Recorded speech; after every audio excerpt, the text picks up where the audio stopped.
குலத்தின் வீரர்களே,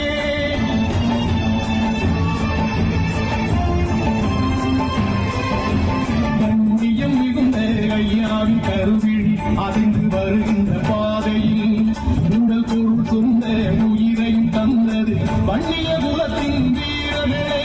3% மட்டுமே ஒதுக்கி முழுவதும் புரண்டிய கூட்டத்தில் முதுகு எருப்பை உடைத்து எறிந்தது வன்னிய குலத்தின்